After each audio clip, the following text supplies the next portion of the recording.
Hi, I'm Jessica, And I'm Tracy. and this is She's on Top, the place where we celebrate and elevate women. And today we are thrilled to be speaking with a multifaceted Erin Bury. Erin is an amazing brand expert. She's an entrepreneur. She was a former technology journalist. She's a startup advisor. And her latest adventure is she is the CEO of Willful. And what Willful is, it's an online estate planning platform that lets you create a will in under 20 minutes.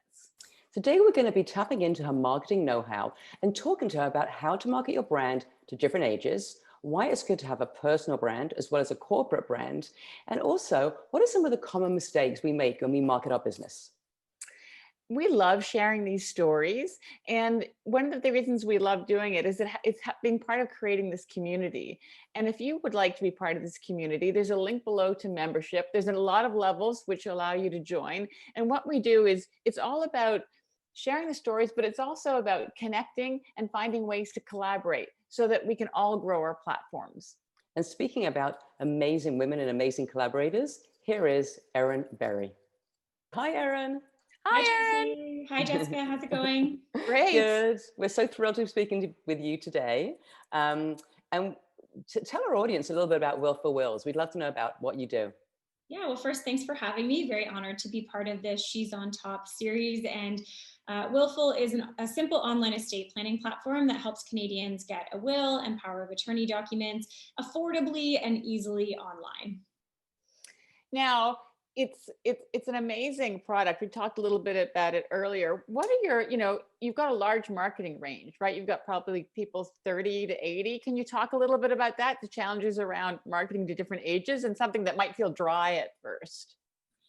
For sure. I mean, my background is in marketing and entrepreneurship, and I ran a marketing agency for about 6 years that worked mostly with companies that were targeting millennials. So, digital natives who, like myself, were, although I'm on the older end of the millennials, who were used to using apps and smartphones and technology.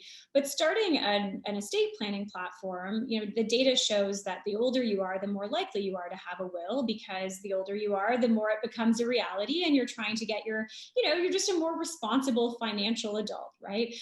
So we definitely market to people who are in their mid 20s, all the way up to people who are in their mid 80s and above.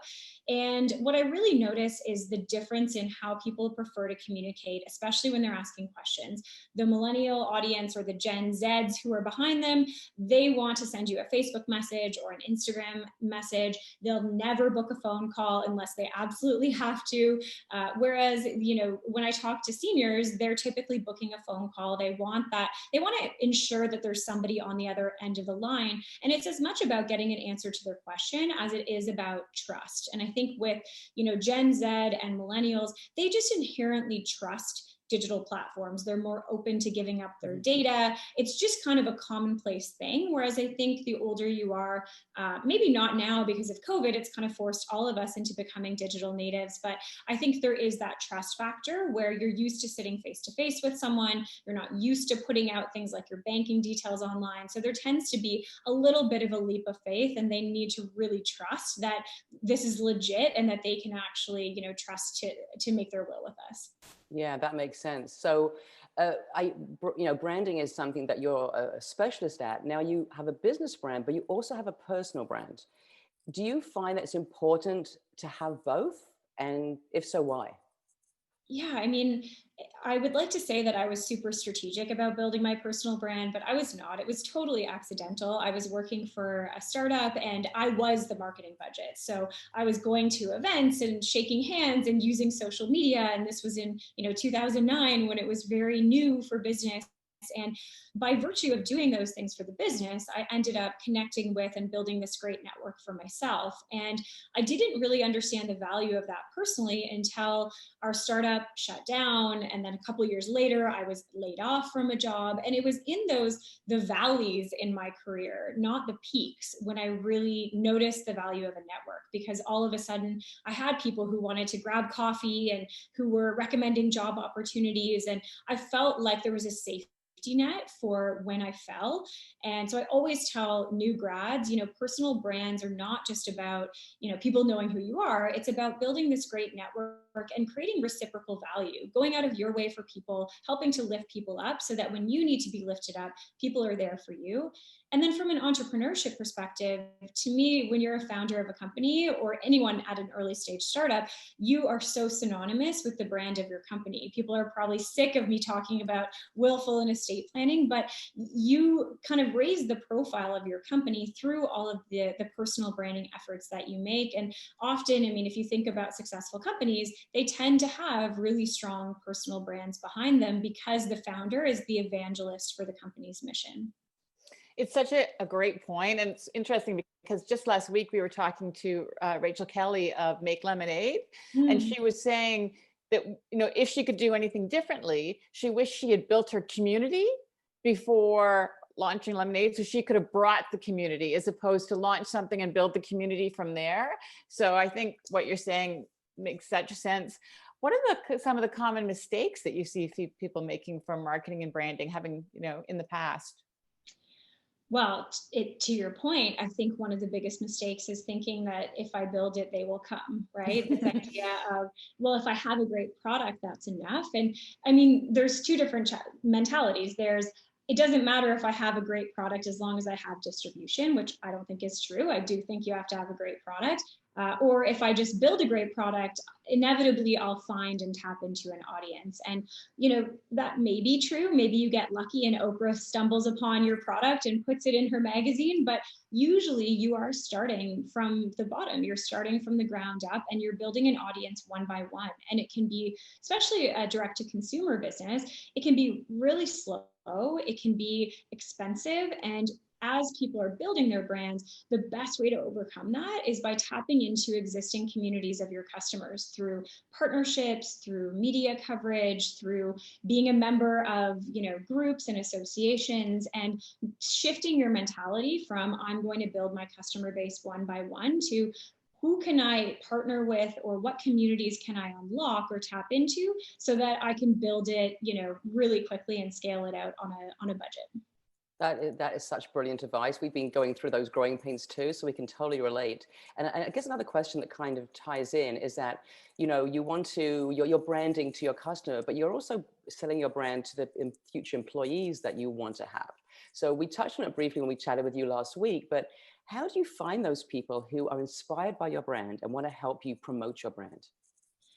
Well, listen, my husband's my co-founder, so we didn't look very far when we were starting the business to have someone. And actually, one of my best friends is our CMO. So listen, a lot of entrepreneurs, look to their immediate networks when they're starting a company. And I'm not saying that's what you should do. That can often lead to homogeneous thinking and teams that look the same. You really should be looking for diversity of thought and opinions and diversity of backgrounds, because that's actually going to make your company a lot more healthy. But I think selling your employer brand alongside your product starts with defining your mission, vision, values, right? Which is something that big companies are great at. If you ask any big company, what's your mission? Where are you trying to go? What are the values? They all have posters on the wall. Everyone seems to know what they are for big companies. For founders, they move so quickly that it's often an afterthought. And then it kind of leads to everyone not rowing in the same direction, and new employees or potential employees not really knowing why they would want to be part of that mission and become an evangelist for it. So for us, we invested in working with someone to define that very early on. And our values are the same for our internal team as they are for our customers. Things like empathy. I'm a very empathetic leader, and we're also empathetic to our customers who are, sometimes dealing with really tough situations in their life.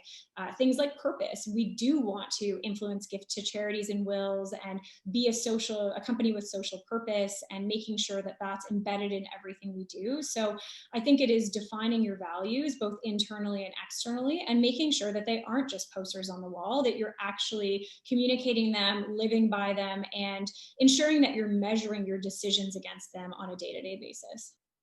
It's so interesting right now because, especially we're in a sort of unique time, with COVID, got an election coming up. There's a lot of anxiety. People are talking a lot about mental health. Does that affect the rules of marketing and branding you find right now? Or is it you just stick to those same rules and you will break through? Like you were saying, empathy, whether it's authentic voice. Is there anything that's changed, do you think, in terms of how you market yourself right now? Absolutely. I mean, I don't think any marketer could tell you that things are business as usual since COVID launched. Either people are, struggling to pivot their product, or, for someone like us, we have a pretty sensitive product. We are selling wills in a time when people are dying. And so it would be very insensitive and also very antithetical to our values of empathy and empowerment if we had just shifted gears in our marketing on March 13th to, you might get COVID and die, you should get a will. That's just not the message that we're trying to convey. We're trying to convey that estate planning helps with peace of mind, it empowers your family. And so again, we navigated it by going back to those values, which is why it's also important to have them. And I'm glad that we did stick to them, because it's really easy to kind of default to fear and anxiety as a marketing tactic, especially when you know that you have a product that people are actually looking for when they're scared and anxious. But I think the marketers who succeeded during COVID really just tried to think, how can I actually add value to my customers? If I'm selling candles, how can I say this is actually going to help relieve anxiety, and here's how? And for the people like us who have pretty sensitive products, it was just, pausing marketing, not sending out those tone deaf promo code emails in the early days of COVID, and kind of going back to the drawing board and rewriting the 2020 plan, which everyone did. Yes, everyone's been doing it, which, I mean, I'm not sure of the answer for this, but what do you say to people who want to start businesses now and they're scared because of COVID? Do you think it's a good time? It's not a good time? Like what would your advice be? I mean, listen, there's a really great entrepreneur in Toronto named Jeremy Gucce. He founded a company called Trend Hunter, and he wrote a book called Exploiting Chaos. And it's all about how some of the best businesses in the world were founded during times of chaos, whether that's the Great Depression, whether that was one of the wars, or whether it was the recession in 2009. And there are countless examples of those being catalysts for innovation, not only because they shift the way that we live. We have all these entrepreneurs who are probably selling outdoor heaters right now and backyard pools because that became a trend during COVID, at-home fitness equipment, but also because people find themselves out of jobs. And so naturally, entrepreneurship becomes an avenue that people think of when they may not have thought about it before. So, is it the absolute most opportune time? If you were laid off, maybe not, but sometimes being forced into taking that risk, taking that step is what some people need. And some of the greatest businesses around today were founded in times like the 2009 recession. And in a decade, we'll probably have so many success stories that came out of COVID. It's been so amazing talking to you. We have so much more to say, but thank you so much for chatting with us today. And hopefully you'll come back maybe in a few months and let us know how things are evolving. I would love that. And thanks so much for all the work you do to shine a spotlight on women. And I hope that everyone says yes when you ask them to interview them. We love it. Thank you. Oh, and one last thing is we'll put a link to your website below. And if there's any other information that you want to share, we're happy to share it in the YouTube description so everyone can contact you and find out about your business, Willful Wills.